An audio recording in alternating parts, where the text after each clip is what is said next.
almoço, depois a comunhão, vamos orar e continuar o trabalho. Muito obrigado, bondoso Deus, que o Senhor nos deu, o Senhor nos conhece como nenhuma outra pessoa, e somente o Senhor também pode manter a nossa vida dentro dos seus padrões, com a sua sabedoria, com o seu poder, e pedimos que possa agir em nós, em primeiro lugar, depois também nas pessoas que devem ser ajudadas por nós. Pedimos que Deus dê sabedoria nessa parte também para compreendermos as verdades e aplicá-las à nossa vida.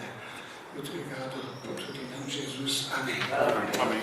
Ok, eu já estou com uma folha aqui. Que maravilha! É tudo sim. Quantos marcaram tudo sim aqui? Levanta a mão. Tudo sim? Estou concordando com tudo? Poxa, igreja abençoada. Nós já passamos por uma experiência dessa. Eu, Corandi, em relação ao nosso filho que Deus levou. Estamos plenamente conscientes que foi a vontade do Senhor. Ajuda bastante, né? Quando a gente pode falar isso. Quantos não marcaram tudo sim? Levanta a mão. Ok. Então é importante a gente reconhecer as áreas onde é difícil superar e também vencer, então, né? E vamos então para a segunda parte dos estudos. Na primeira parte nós vimos princípios gerais sobre aconselhamento. À tarde queremos entrar mais especificamente em algumas áreas. Eu quero falar primeiro sobre crianças traumatizadas, que é um tema muito sério na atualidade. Nós que trabalhamos com a escola experimentamos isso constantemente. Depois quero falar sobre adolescência um pouquinho, que também é um tema muito importante. Depois sobre o tema perdão. E por fim, então, quando tudo dá errado. Vamos ver então o que Deus tem a nos falar a respeito disso. Vamos então começar com o estudo número 5. Crianças traumatizadas. Existem muitas delas, muitas vezes nós detectamos, às vezes a pessoa não detecta, mas percebe que alguma coisa está errada. O professor nota que a criança está meio retraída, não consegue prestar atenção na aula, não apresenta motivação, e a tendência muitas vezes é classificar as crianças em dois grupos, obedientes e não obedientes. Mas existem muitos outros fatores que precisam ser levados em consideração e podemos fazer um julgamento muito errado se classificamos todas aquelas que não aprendem como preguiçosas ou não obedientes, porque há muitos outros fatores que estão envolvidos na questão da aprendizagem dela. A criança pode estar exposta à violência física, emocional ou mental, ou às vezes exposta a cenas de violência em filmes.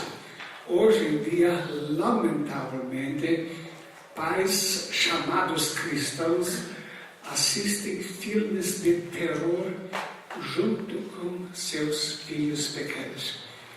Uma menina na nossa escola veio falar conosco, ela é filha de um casal que se diz cristão, e ela disse: você sabe que eu como carne de gente? O diretor estava presente, chamou ela de lado, disse: não, eu como carne de gente, de noite sempre eu como carne de gente. Então, mas onde é que você viu isso? Ela disse: é que eu assisto filme de terror com meus pais, e lá nesses filmes eles comem gente, então de noite, de repente, eu também começo a comer carne de gente.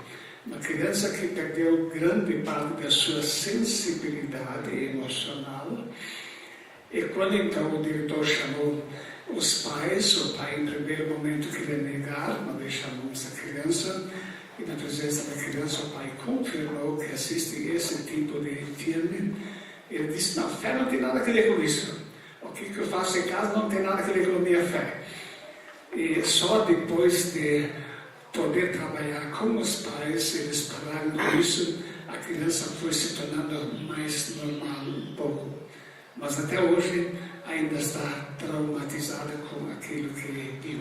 Ou às vezes também catástrofes de natureza, raio, atinge a casa, coisas desse tipo assim, então a criança também pode ficar traumatizada. Alguns sintomas que podem identificar uma criança traumatizada. Pesadelos. Os professores sempre observam quando a criança não consegue prestar atenção, adormece durante a aula. Você não dormiu, eu não dormi direito. Por quê? Porque tive um pesadelo. Daí fiquei acordada e depois não consegui mais dormir. Ou às vezes até gritos durante a noite.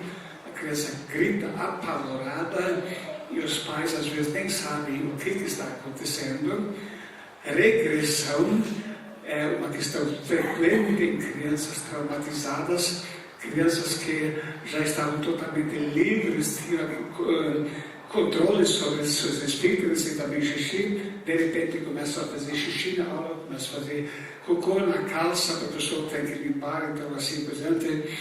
Quando a criança se sente culpada por tudo que acontece de errado, e isso é uma tendência das crianças. Acontece uma briga em casa, a criança assume a culpa para si. Acha que ela é culpada, ela que causou a briga entre os pais. Acontece alguma coisa com outros membros da família, uma criança morreu, eu sou culpado porque ela morreu. Mas por quê? Eu não sei, mas eu sei que eu sou culpado.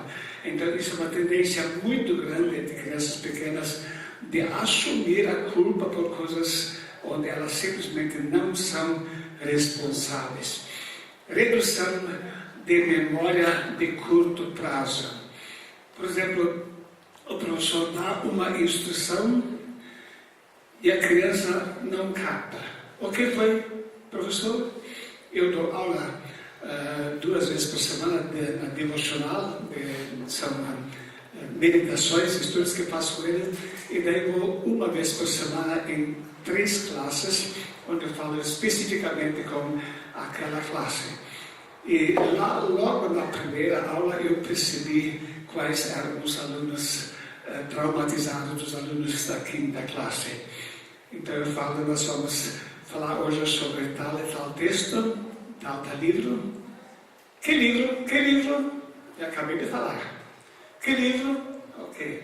Então, só para testar, para confirmar, é tal e tal livro. É tal livro, né? É assim. E que capítulo? Bom, é capítulo 4. Que capítulo você falou? O capítulo 4. E vai procurando, pergunta mais 1 ou 2 vezes. E depois o versículo, né? Para mim era muito mais fácil escrever no quadro a referência, mas eu queria testar para ver o que estava realmente acontecendo. E depois todas as informações se confirmaram. Falando com os pais, em todos os casos eram crianças que tinham passado por traumas ou ainda estavam passando. Então, existe um mecanismo de defesa onde a pessoa se protege de um impacto muito grande da sua mente, então faz de conta que não está acontecendo. Então, simplesmente se programou para não prestar muita atenção, porque é chocante demais aquilo que está acontecendo. Então, a pessoa tenta se proteger contra essas coisas. Os traumas, às vezes, surgem já durante a gravidez. Uma criança, a partir do 6º mês de gravidez, já capta muita coisa que acontece no ambiente. É impressionante quanta coisa a criança capta. Eu chamei o menino para fazer um teste, um dos desenhos que a gente faz HTP. Então a criança vai desenhar, então um dos desenhos é a família. Então desenhou o pai, homem, uma mulher, ele, e lá no canto mais um homem. Então eu perguntei, quem é esse outro homem? É outro pai. Mas quem é o outro pai? Não sei, não conheço. Mas é outro pai. Então eu chamei os pais e perguntei, quem é o pai do seu filho? Sou eu, claro. Está duvidando de mim? chamei para perguntar.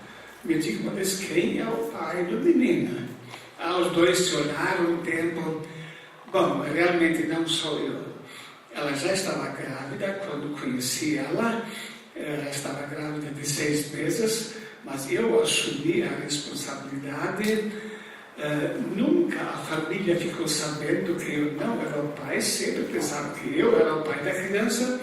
E registrei em meu nome e nunca falamos com ninguém a respeito disso, muito menos com o nosso filho. Falei, mas ele sabe.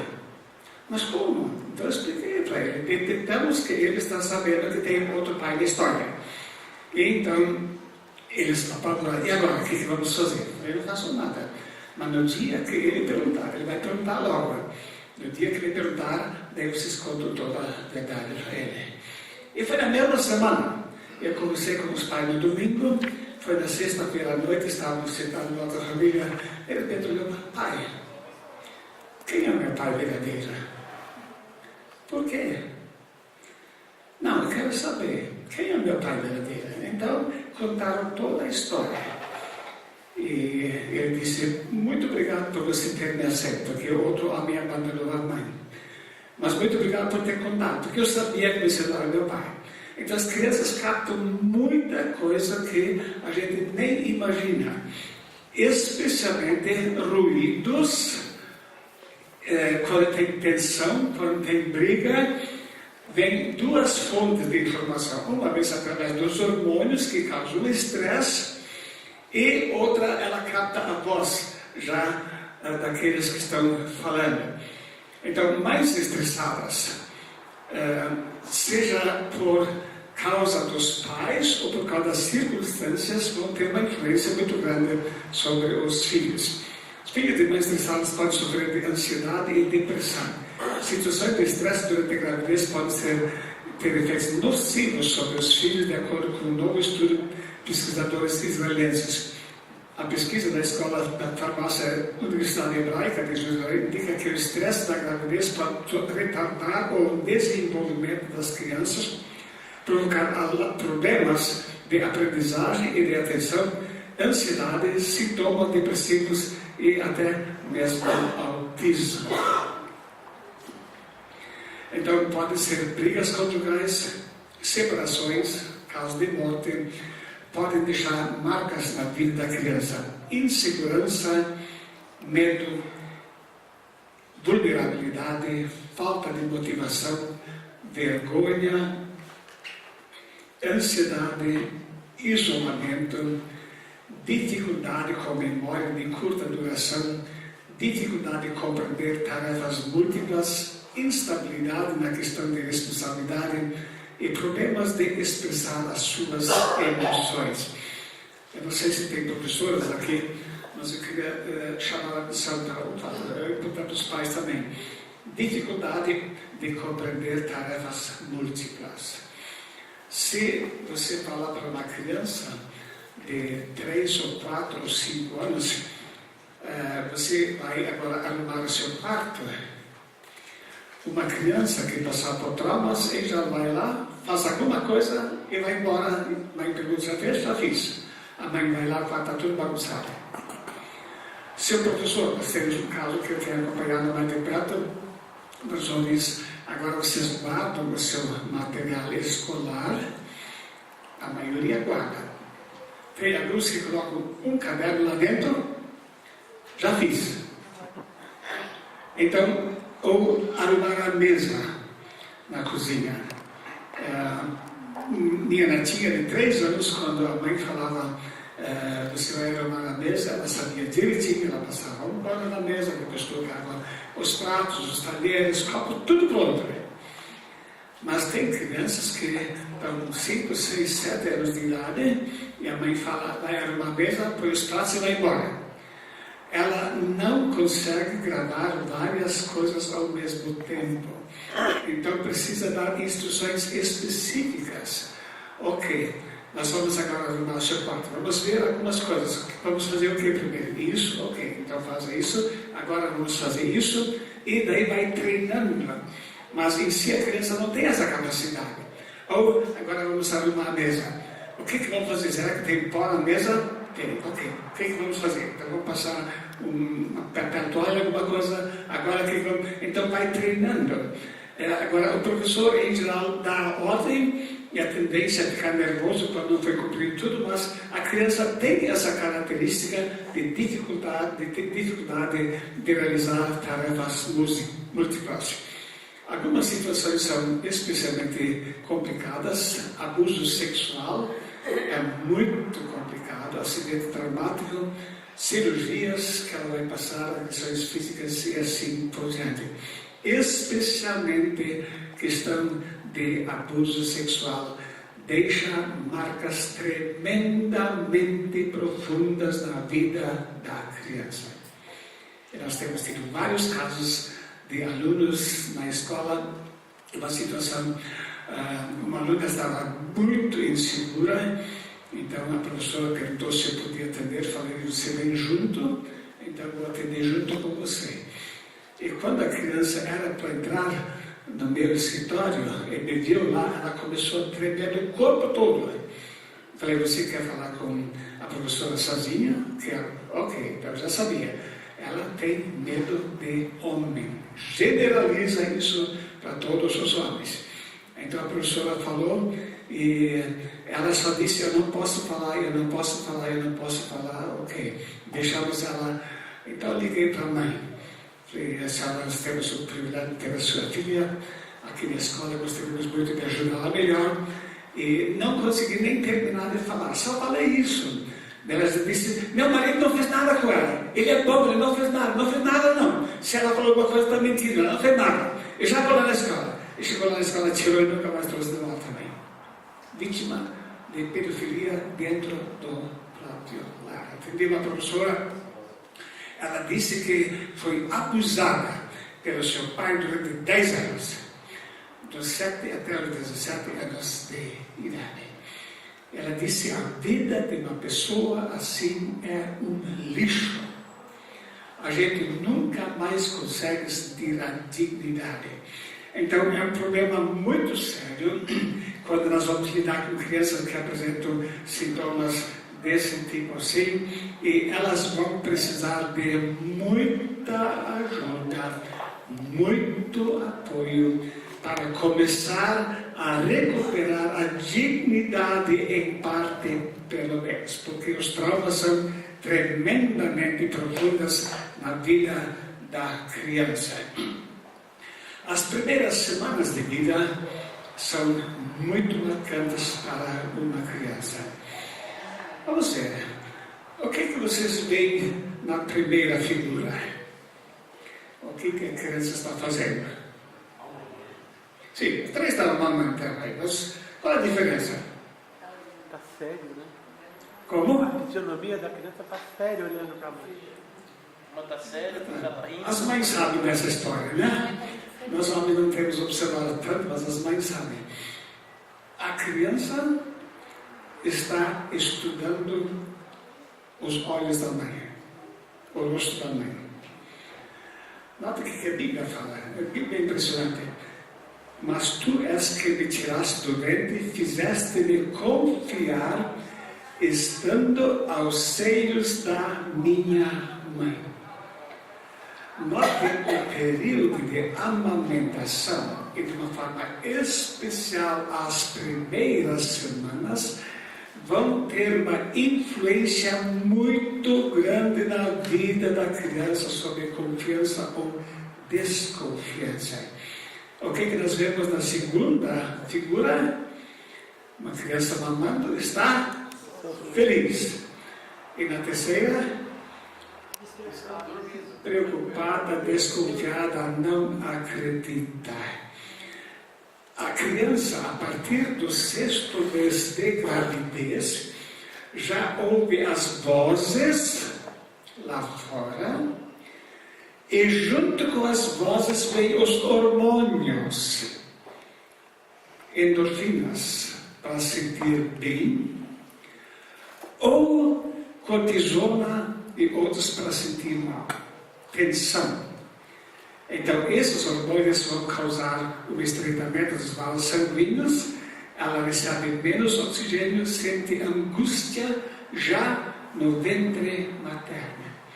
Então, se ela ouve o pai gritar com a mãe, o grito em si já assusta. E ela então vai perceber que seu corpo está ficando em estado de angústia. Então, essas duas coisas ficam ligadas. Ela não viu o pai, mas ouviu a voz. E depois ela está amamentando, então ela olha para o rosto da mãe e quando o pai entra, ela ouve a mesma voz. A mãe segura o leite, fica tensa, o olhar dela é triste.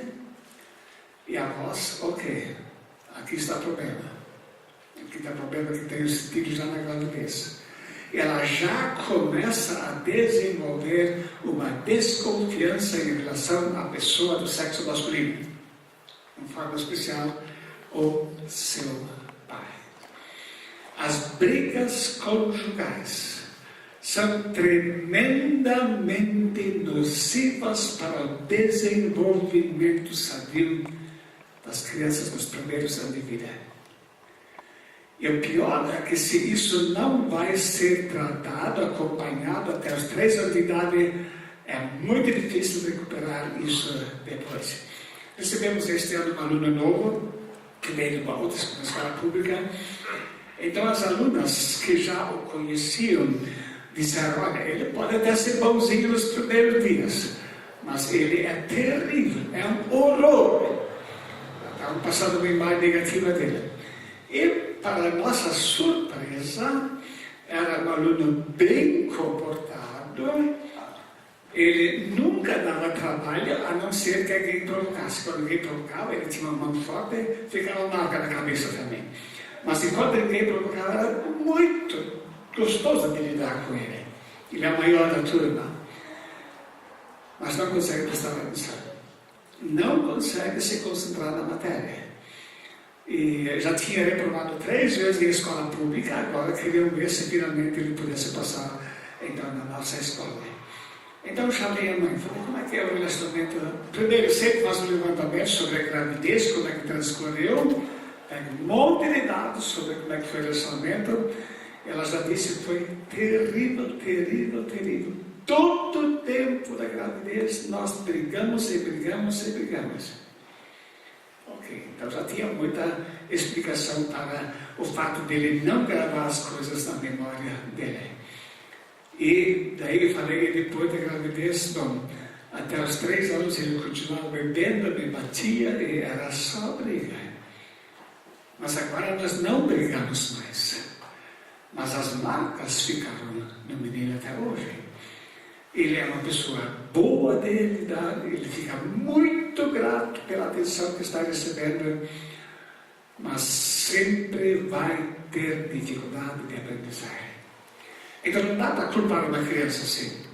Não vou dizer que você é preguiçoso, você não quer prestar atenção. Simplesmente o cérebro dele foi planejado para não prestar atenção.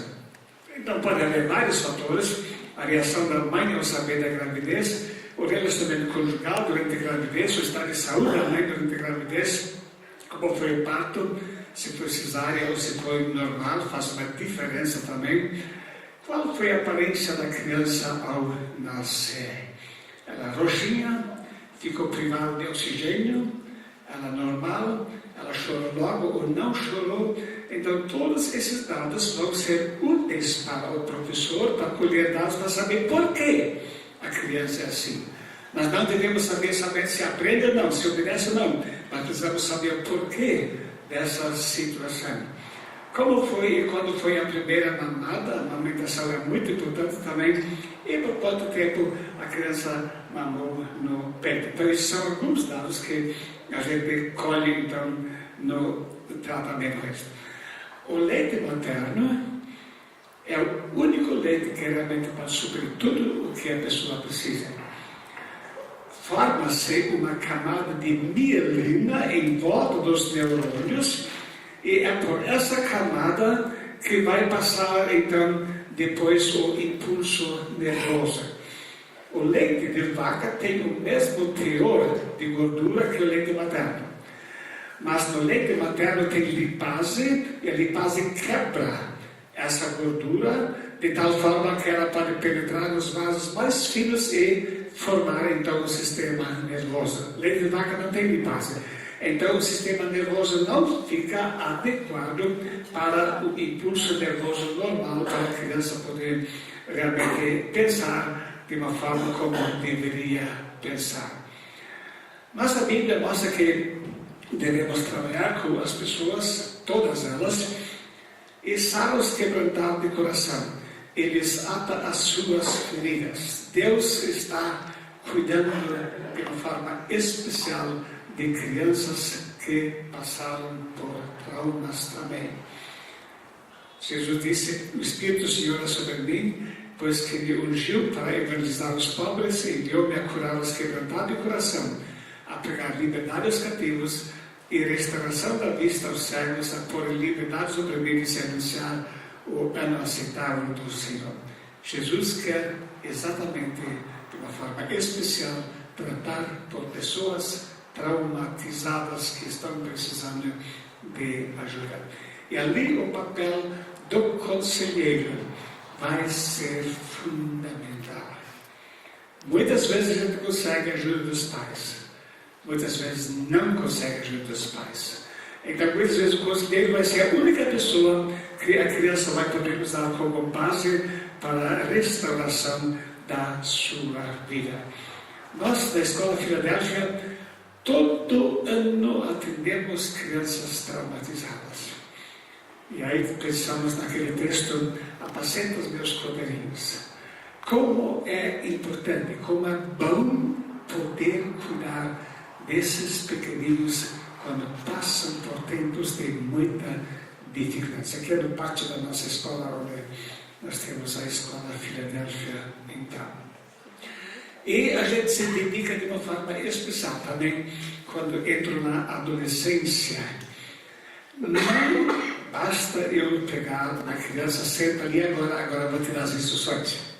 Eu já falei que o aspecto emocional é muito importante para a mudança na vida da pessoa. Isso aqui são um grupo de meninos. Tem que passar adiante? Ou já passei demais? Não, está correto agora. Agora podemos pescar? É. Ok. Todo ano eu pego 1, 2 ou 3 vezes alguns meninos e saio com eles para pescar.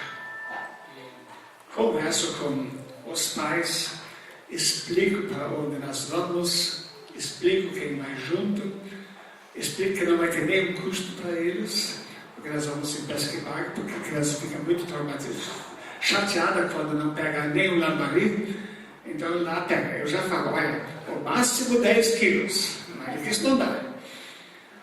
Então chega aos 15 quilos, porque quando já pegaram, já vai mais uns quilos a mais, né? E eu não abordo nenhum assunto com eles, só fico junto lá pescando. E depois nós entregamos os peixes então para serem limpos, sentamos em volta da mesa, pegamos uma comida e daí eles começam a conversa. Por que você faz isso com a gente? Por que você está o dia inteiro tempo para conversar com a gente? Meus pais não fazem nunca isso aí. Então entramos nos conflitos e daí eles se abrem. E daí podemos conversar sobre os conflitos. Se eu chamasse eles agora a conversar com sobre os conflitos que você tem, não ia ser nada. Mas num ambiente informal, assim, se cria muita possibilidade de conversa. Há 10 anos atrás, uma vez chamei todos os meninos da escola, eram uns 6, acho que naquela época, meninos maiores, que não tinham pai, casais separados. E fiquei um dia inteiro também. E entre esses, tinha 2 meninos que eram filhos de uma psicóloga. E poucos dias atrás, a minha filha, que estava numa escola pública lá perto, ela disse: aquela psicóloga veio para nós, para mim, e disse: os meus filhos, que são homens agora, os meus filhos disseram ontem, esse foi o dia mais importante de toda a vida deles. Onde alguém, um homem, tomou tempo, um dia inteiro, para estar com eles. Então, quando a criança está traumatizada, é um processo para conseguir a confiança dela. Ela não vai se abrir tão fácil, porque ela tem medo, ela tem receio, ela criou um bloqueio contra as outras pessoas. Então, é um trabalho lento, devagar, mas muito gratificante quando a gente vê como, com o tempo, Deus está mudando os corações destas pessoas. Então, às vezes, conseguimos a cooperação dos pais na restauração dos traumas, às vezes não.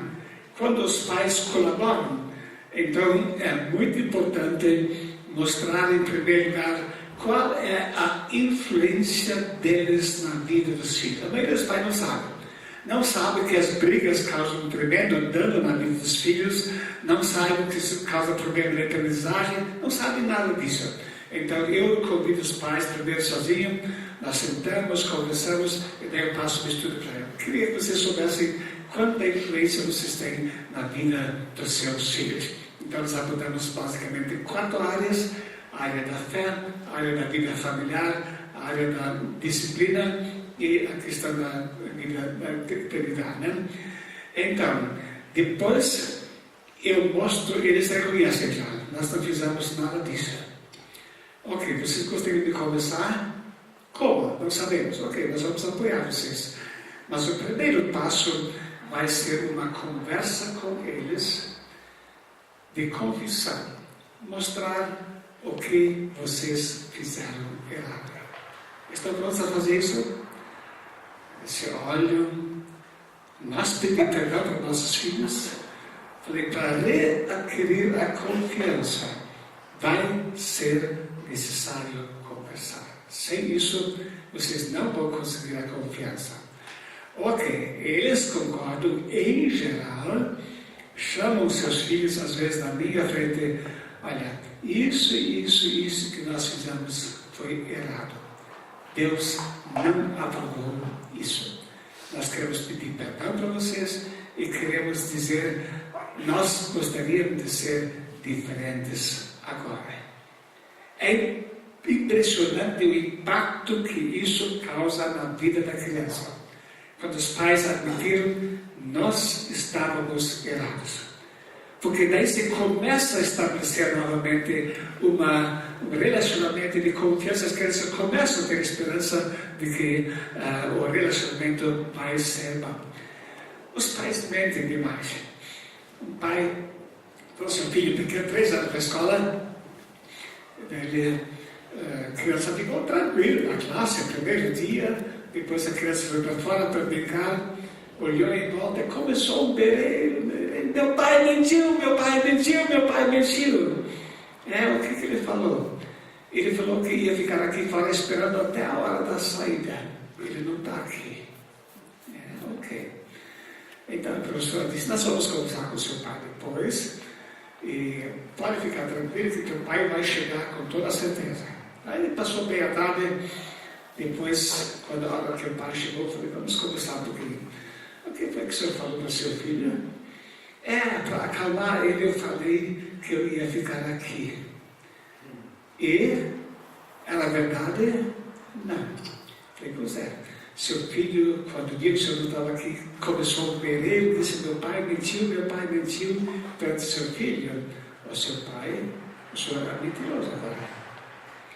O que posso fazer?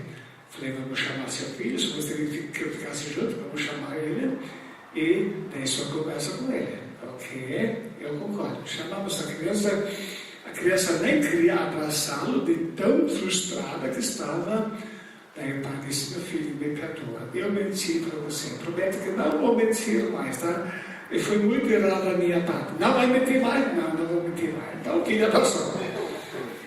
No outro dia o filho veio e disse, meu pai disse que não vai esperar lá fora. Mas ele disse que a minha mãe trabalha na casa vizinha lá. E se eu precisar, pode chamar ela. Outra mentira, né? Os pais nos dão muito mais trabalho que os alunos.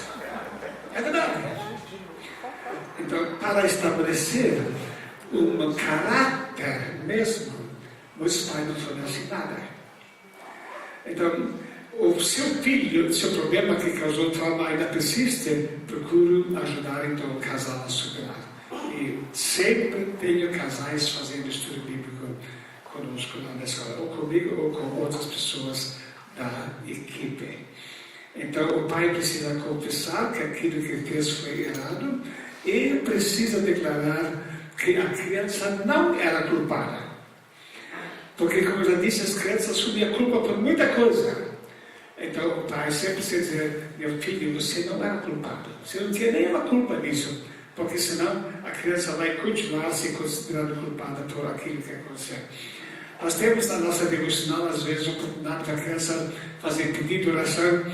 E toda vez que nós damos essa oportunidade, crianças dizem: orem para meus pais parar de brigar.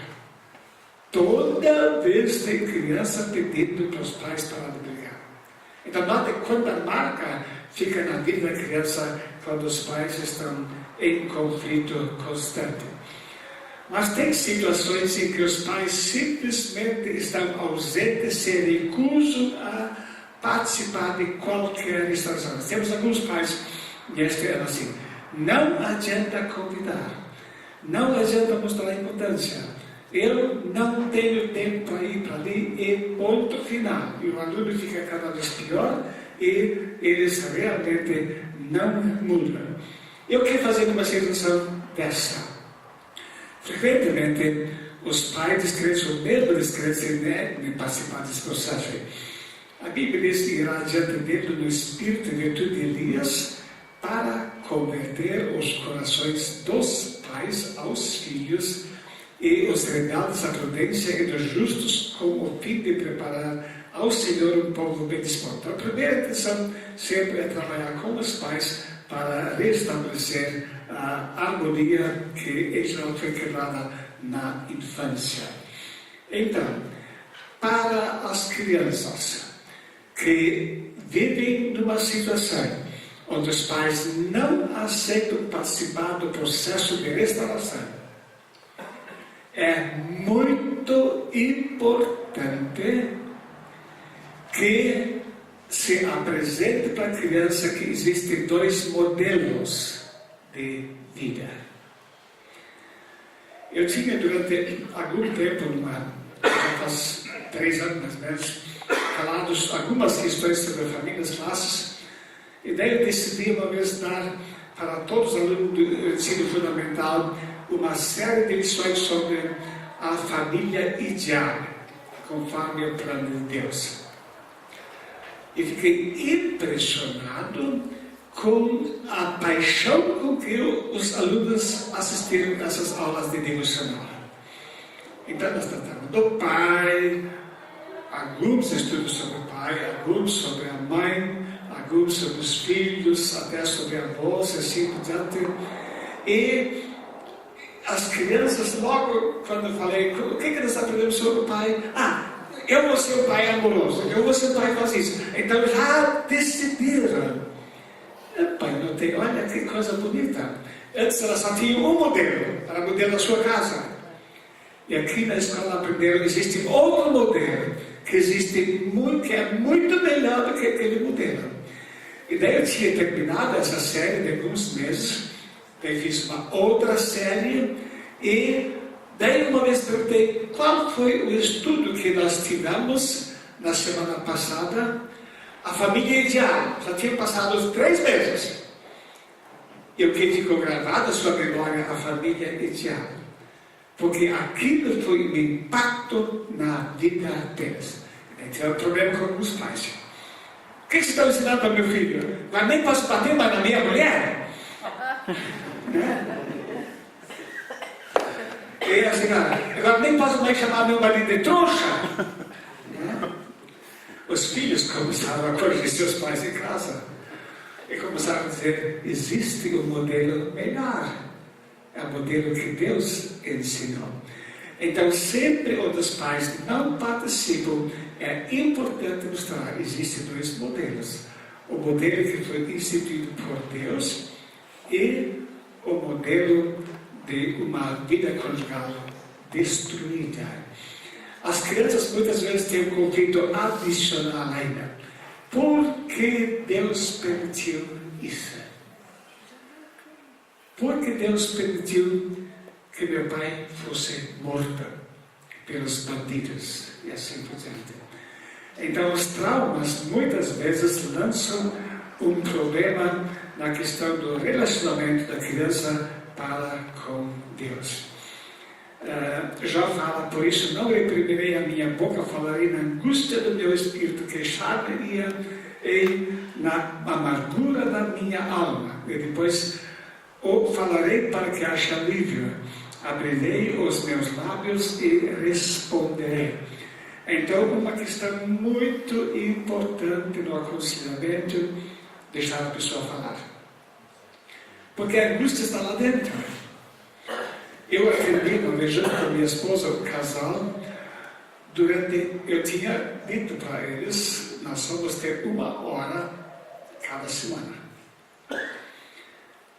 Logo na primeira semana, ele falou por 1h30, contando todas as amarguras de anos e anos. Terminamos com a oração. Na semana seguinte vieram e ele disse: posso falar uma coisa? Pois não. Começou a contar a mesma história durante 1h20, já reduziu 10 minutos. Na semana seguinte, posso contar mais uma coisa? Pode. E falou mais de 1 hora, as mesmas coisas que já tinha falado. E na 4ª semana a mesma coisa. E a tendência da gente é: chega, homem, já conheço toda a sua história. Mas o que diz a Bíblia?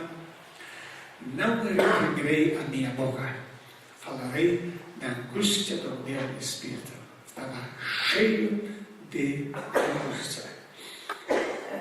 E daí falei com a minha esposa, ela se cansava tremendamente disso, chegava esgotada em casa de ouvir 4 vezes a mesma história, horrores e assim por diante. Daí falei para minha esposa, como é que vamos prosseguir? O que você acha? Daí nós combinamos, na semana que vem, você e eu, repete a história deles. Em vez de eles falar, eu vou falar. E fizemos assim. Eles chegaram, falei, olha, eu quero fazer algumas coisas para vocês. Aconteceu isso e foi repetido detalhe por detalhe. Falei 1 hora inteira da vida deles. Agora sei que alguém me ouviu. Ele percebeu que tudo aquilo que ele tinha falado, alguém tinha dado atenção para aquilo que ele falou. Então deu para continuar o trabalho. Crianças a mesma coisa. Às vezes se repete 2, 3, 4 vezes a mesma história. É que o coração está cheio dessa angústia. E daí volta para casa, acontece a mesma briga de novo, daí vem na semana seguinte, assim por diante. É necessário ter muita paciência para a pessoa poder falar na angústia do seu espírito. Porque enquanto está tão angustiada, ela não vai captar nada. E daí dá para começar aos poucos a trabalhar, e daí entra o aspecto emocional que eu citei antes, que a gente vai citar um pouquinho no próximo estudo. Nosso tempo já acabou, desculpe pelos 3 minutos que parei, tá? Nós queremos então no próximo estudo entrar na questão da adolescência. Muito obrigado pela atenção.